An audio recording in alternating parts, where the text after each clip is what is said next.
Dans le prochain épisode de Ici tout commence. Tandis que Lionel avoue la vérité à son père, les Tessier coupent les vivres à Charlène.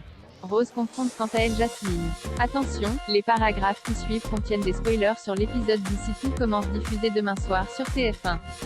Si vous ne voulez rien savoir, ne lisez pas ce qui suit. Jeudi 2 septembre dans Ici tout commence. Lionel avoue la vérité à son père. Lionel est convoqué dans le bureau de la direction car un élève l'a vu prendre un foulard bleu dans la linge. Le jeune homme indique alors qu'il a perdu le sien mais nie toutefois être à l'origine de l'incendie. Même si Guillaume est convaincu qu'il ment depuis le début, Antoine ne veut pas commettre la même erreur en l'accusant à tort une nouvelle fois. Peu après, Lionel arrive en retard au cours de la chef dino. Tandis que Greg se demande où il était, Tom révèle que son camarade était convoqué dans le bureau du proviseur pour s'expliquer au sujet du foulard qu'il a pris dans la lingerie. Et lorsque Tom s'interroge sur le lien que cela pourrait avoir avec l'incendie, Lionel le prend mal et le remet à sa place. Mais mal est fait car Greg commence à se poser question.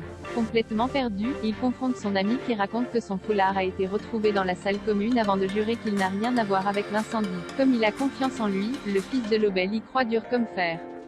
Par la suite, c'est au tour de Kelly de venir voir Lionel. Bien qu'elle ait entendu les rumeurs circuler au sein de l'établissement, la jeune femme refuse qu'il se justifie et assure qu'il n'est pas tout seul. Et de lui rappeler qu'il peut compter sur elle avant de lui réaffirmer son amour. De son côté, Elliot sort de l'hôpital et devra désormais vivre avec une bouteille d'oxygène. Alors que sa famille n'est toujours pas au courant de ce qui lui arrive, le jeune homme n'entend pas les prévenir car il n'a toujours pas digéré d'avoir été mis à la porte. De retour à l'institut, Elliot cherche à en savoir plus sur l'enquête en cours. Greg et Celia lui ce dernier Lionel derrière la porte. Au plus mal, il rentre chez lui et avoue à son père qu'il est à l'origine de l'incendie. Dans la mesure où ses problèmes avec le feu ont refait surface depuis quelques semaines, Lionel craint de recommencer.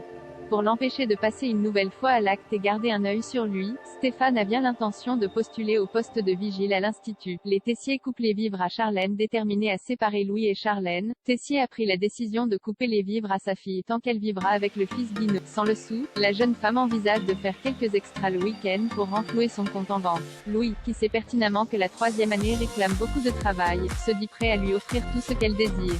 Même si elle a peur que cela crée un déséquilibre dans leur couple, elle consent toutefois à ce que son petit copain lui vienne en aide. Excluant de céder au chantage d'Emmanuel, le couple retrouve les Tessier.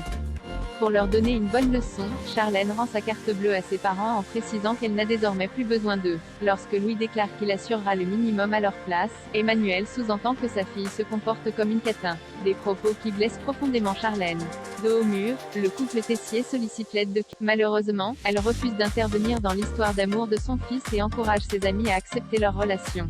Au moment où Emmanuel fait allusion au caractère toxique de Louis, Claire les somme de sortir de sa cuisine. Rose confronte Jasmine afin d'en savoir plus sur Jasmine. Rose va au Doubla pour questionner Lisandro à son sujet.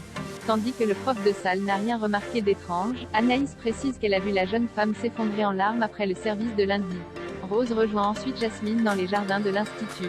Après s'être assurée qu'elle allait bien, elle lui montre l'emballage de tétine qui a été retrouvé sous son lit. Jasmine affirme alors qu'elle n'est pas la mère de Naël, puis prie Rose de la laisser tranquille.